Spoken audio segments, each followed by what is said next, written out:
Zarana menarik nafas dalam-dalam, lalu mengembuskannya perlahan. Berulang-ulang ia melakukannya sebelum akhirnya bersuara. Zarana sungguh takut menyinggung perasaan suaminya.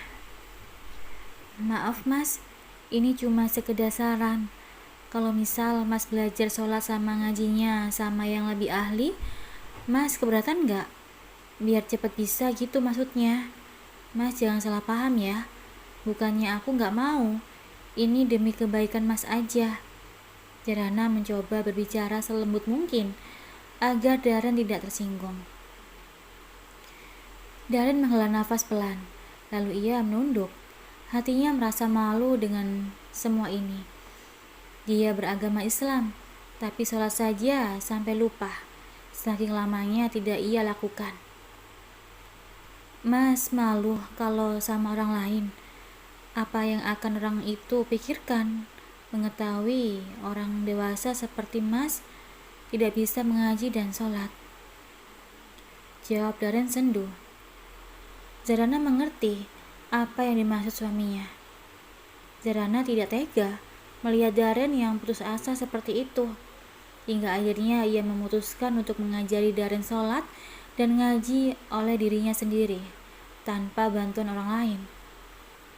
"Baiklah, kalau begitu biar sama Zara aja. Tapi mas harus janji, belajarnya yang semangat," timpal Zarana dengan bersemangat. "Kalau guru ngajinya cantik gini, mana mungkin gak semangat?" sahut Darren membuat Zarana tersipu malu. "Gombal banget sih," jawab Zarana sambil menunduk, menyembunyikan pipinya yang meronah. "Gak apa-apa dong, kan sama istri sendiri," timpal Darren dengan mata mengelir. "Udahlah, aku mau sholat dulu ya. Mas juga sholat ya. Bacaannya sebisanya aja," tita Zarana. Darren mengangguk antusias. Dengan telaten, Zarana membantu Darren berwudu, kemudian sholat di ruangan yang sama meskipun tidak berjamaah. Setelah selesai sholat dan bertadarus secukupnya, Zarana dan Darren pun makan siang bersama. Sesekali Darren mencoba menyuapi istrinya itu. "Ayo dong buka mulutnya," pinta Darren pada Zarana. Zarana yang belum terbiasa menggelengkan kepalanya. Dia merasa malu. Kok nggak mau sih?" "Mas, paksa nih," goda Darren dengan semakin mendekatkan sendok berisi nasi. Kepala Zarana semakin mundur ke belakang. "Iya deh, iya. Zarana pun membuka mulutnya. Setelahnya, Darren langsung menyuapi Zarana dengan penuh cinta. Diperlakukan seperti itu, mata Zarana tiba-tiba memanas. Makanan dalam mulutnya seolah tercekat dan sulit untuk ditelan. Zarana terharu. Kebahagiaan yang dari dulu ia dambakan, akhirnya kini tercapai. Nyata dan bukan mimpi. "Terima kasih," ucap Zarana dengan bibir bergetar. Setetes air mata lolos begitu saja dari kelopak matanya. "Kok nangis?" Darren mengusap pipi Zarana.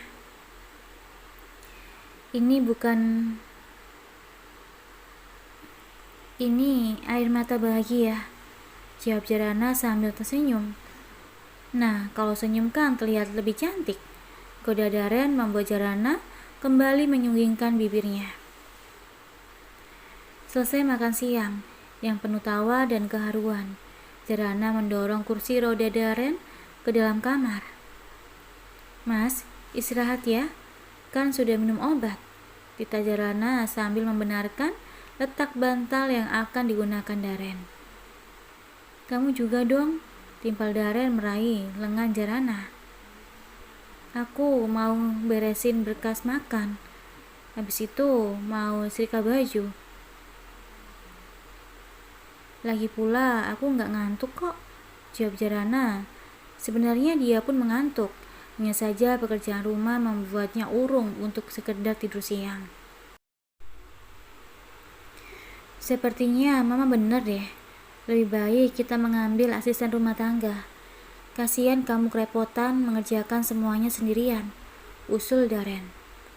Aku nggak repot, itu semua kan tugas aku sebagai seorang istri. Asalkan ikhlas, insya Allah pahalanya berlipat ganda. Timpal Jarana tersenyum manis. Kamu memang istri soleha, nggak akan ada duanya. Aku jadi nyesel pernah nyakitin kamu dan mencoba nyanyiin kamu. Wajah Darren berubah sendu. Rasa bersalah selalu tiba-tiba menyeruak ketika mengingat semua itu. Sudah, Mas gak usah bahas itu lagi. Sekarang lebih baik fokus pada kesehatan Mas. Yuk sini tidur. Jarana membantu Darren berdiri, kemudian membaringkannya di ranjang. Aku keluar ya, ucap Jarana sambil menyelimuti tubuh Darren. Baru saja Jarana akan berbalik, tangannya keburu dicekal Darren pelan. Jarana kembali menoleh, matanya tertuju pada tangannya yang masih dipegang Darren. Kenapa? Tanya Jarana. Deketan sini, aku mau bisikin sesuatu, pinta Darren sambil menarik pelan tangan Jarana. Jarana menurut, ia mendekatkan kepalanya ke wajah Darren. Cup. Satu kecupan mendarat di pipi mulus Jarana. Jarana tersentak. Ia langsung berdiri dan memegang pipinya dengan mata membulat. Untuk pertama kalinya, setelah mereka menikah lebih dari 1 tahun lamanya, Darren berani mencium istrinya itu.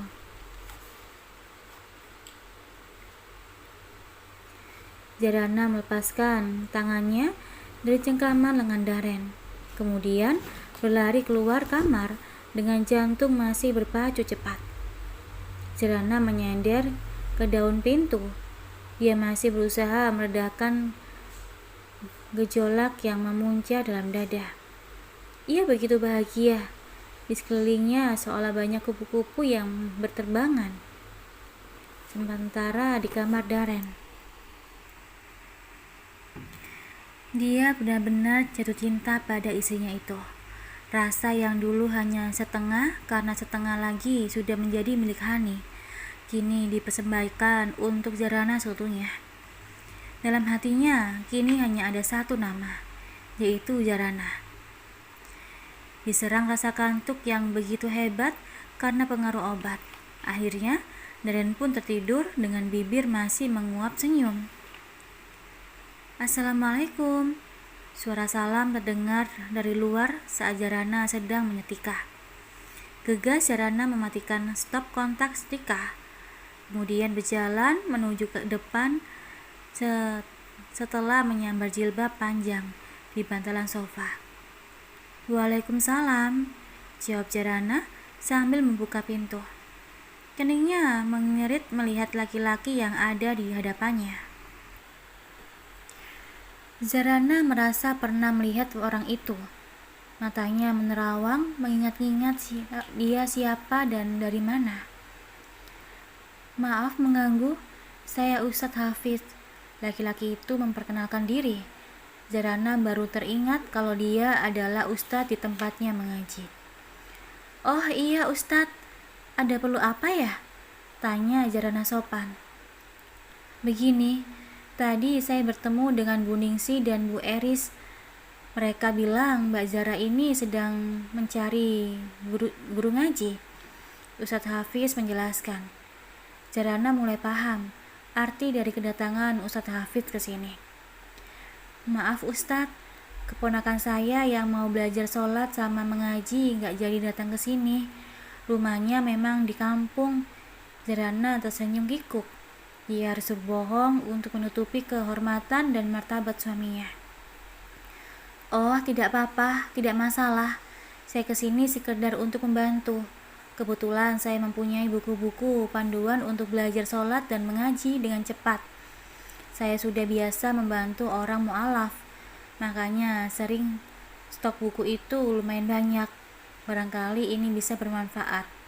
Ustadz Hafid menyerahkan sebuah buku pada Jaranah. Jaranah sempat tercengang sebelum akhirnya menerima buku itu dengan hati yang merasa bersalah karena sudah berprasangka buruk pada Ustadz Hafid. Terima kasih banyak Ustadz, bukunya. Ini pasti akan sangat bermanfaat. Nanti saya kirimkan. Tutur Jaranah menatap haru buku yang tidak terlalu tebal itu. Sama-sama.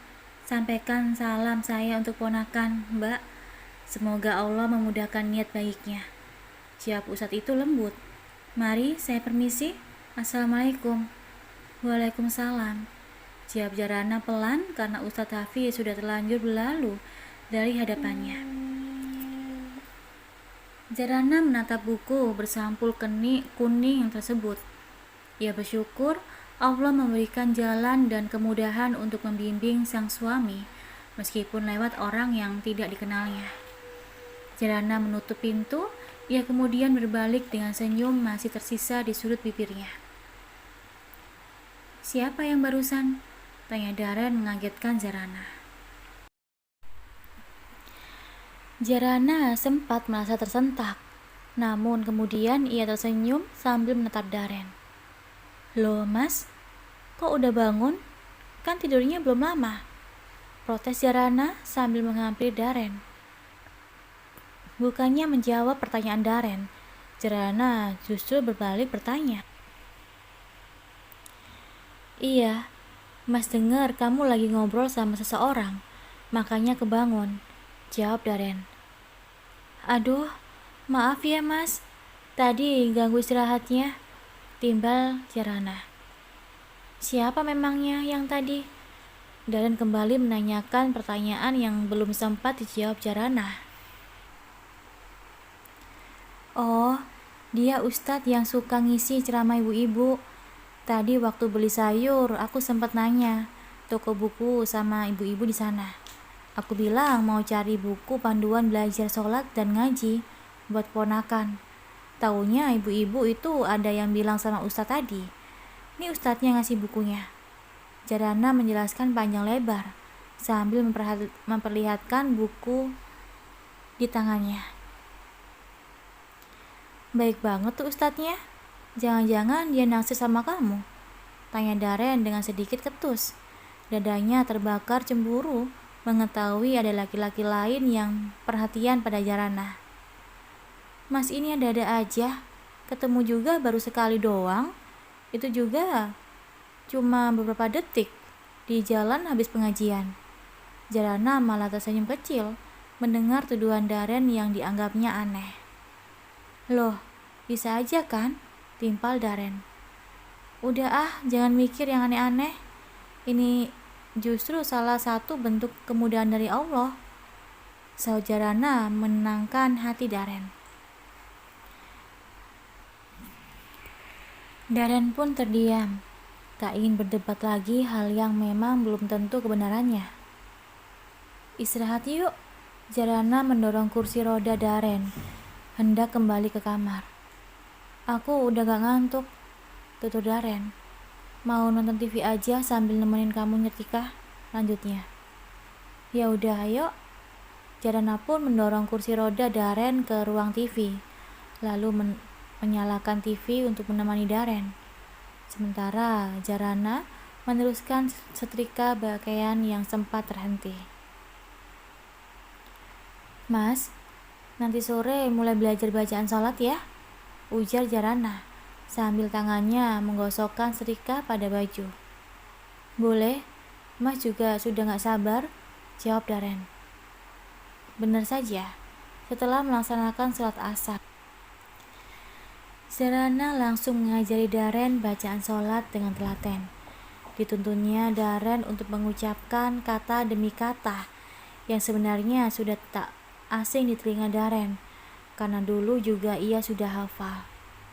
Mengajari orang dewasa memang lebih susah dibanding mengajari anak kecil. Jadi Jaranah berusaha sesabar mungkin mengajari suaminya. Memang tidak bisa sekaligus. Cukup bacaan untuk satu gerakan. Dibaca sampai benar, hafal di luar kepala.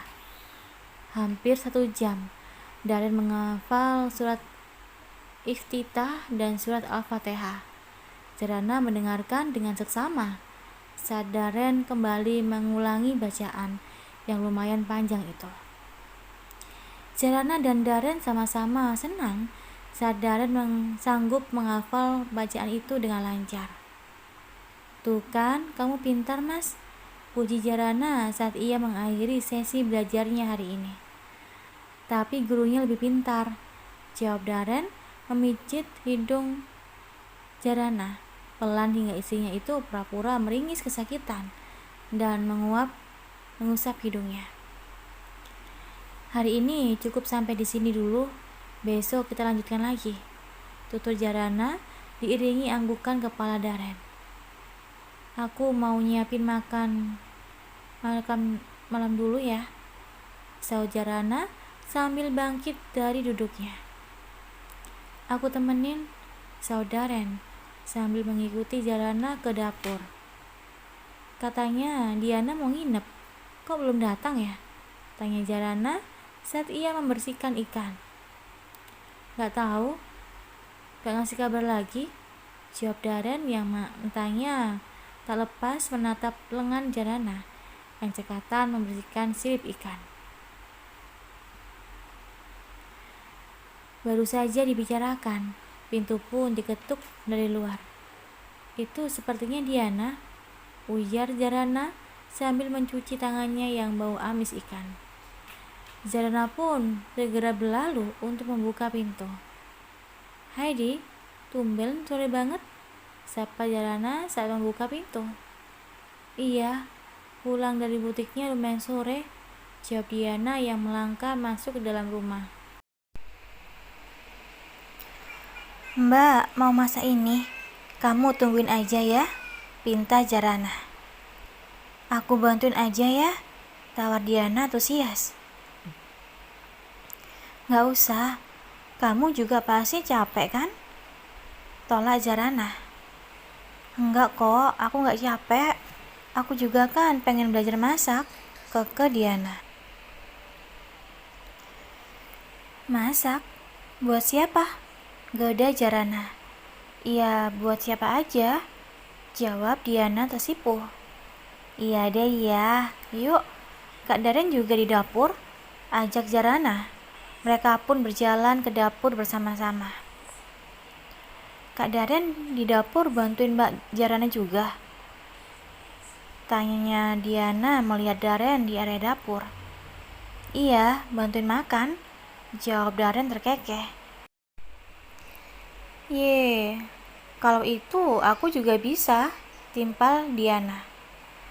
Jarana hanya tersenyum sambil menggeleng-geleng kepala mendengar perdebatan antara kakak beradik itu. 1 jam bergelut di dapur. Akhirnya semua masakan sudah selesai. Ada semangkok besar sayur bayam campur wortel, goreng ikan dan mendoan. Karena sebentar lagi azan maghrib akan segera berkumandang, mereka pun menunda makannya untuk melakukan sholat maghrib terlebih dahulu. Kak, boleh nggak aku tidurnya bareng Kak Jarah? Tanya Diana pada Daren saat mereka makan malam bersama. Enggak, enak aja. Kamu tidur aja sendiri, tolak Daren. Ya elah, gitu amat, bimpal Diana. Lagian kamu udah gede juga, masa tidur aja harus ada yang nemenin? Kalau nggak mau tidur sendiri, buruan nikah, jadi ada yang nemenin tiap malam, sahut Daren. Cariin dong jodohnya, ntar baru nikah kalau udah ada jodohnya, jawab Diana diiringi gelak tawa bercanda. Mendengar jawaban Daren tadi, Diana merasa kalau kakaknya itu memang sedikit berubah. Sifatnya yang dulu sudah kembali, bukan Daren yang kaku dan dingin seperti kemarin-kemarin. Diana berharap sikap Daren pada Jarana juga ikut berubah. Gak apa-apa deh, gak ditemenin tidur juga. Temenin Diana ngobrol aja di gazebo ya, Mbak. Sambil ngadem, pinta Diana pada Jarana. Boleh mas. Jarana meminta pendapat Daren. Boleh, tapi jangan terlalu lama. Di luar dingin, anginnya juga kencang. Nanti kamu masuk angin, jawab Daren perhatian. Jarana pun mengangguk. Hatinya menghangat diperhatikan seperti itu oleh Daren. Sementara Diana cuma senyum mendengar kakaknya sudah mulai perhatian pada kakak iparnya. Selesai berbereskan meja, makan dan mencuci semua bekas makan, Jarana dan Diana pun duduk berdua di gazebo belakang rumah. Angin menerpa tubuh mereka cukup kencang, hingga Jarana berkali-kali merekatkan baju yang digunakannya. Mbak, aku mau kasih tahu sesuatu, tapi Mbak janji jangan marah, tutur Diana ragu. Memangnya apa? Kenapa harus gak malah marah segala? Tanya Jarana menatap aneh pada Diana. Aku keceplosan bilang sama mama kalau Kak Daren masih berhubungan sama pacarnya. Diana menunduk. Dia merasa bersalah karena tidak bisa menepati janjinya pada Jarana. Astagfirullahaladzim, kok bisa? Lalu gimana respon mama? Kenapa kamu ceroboh begitu sih? Gerutu Jarana membuat Diana menjadi semakin merasa bersalah. Awalnya mama sangat marah karena aku nyembunyiin ini dari dia. Tapi setelah aku menjelaskan alasannya, baru mama mengerti. Mama sedih banget mengetahui Mbak Zara disakiti sama Mas Daren, tutur Diana sendu. Ya Allah Di, kasihan mama. Aku takut dia akan terus kepikiran, timpal Jarana merasa sedih. Mudah-mudahan enggak mbak. Mama juga minta tetap rahasiain ini sama dari papa. Takutnya papa marah besar dan penyakit jantungnya kumat, sahut Diana. Kamu hati-hati ya, jangan sampai keceplosan di depan papa, pesan Jarana. Iya mbak, Diana janji. Maaf ya. Diana meminta maaf untuk yang kesekian kalinya. Ya sudah, semuanya sudah terlanjur terjadi. Lagian Mas Daren juga sekarang sudah berubah. Dia sudah memutuskan hubungannya dengan Hani dan berjanji akan berusaha membangun rumah tangga ini, jelas Diana. Mata Diana melebar.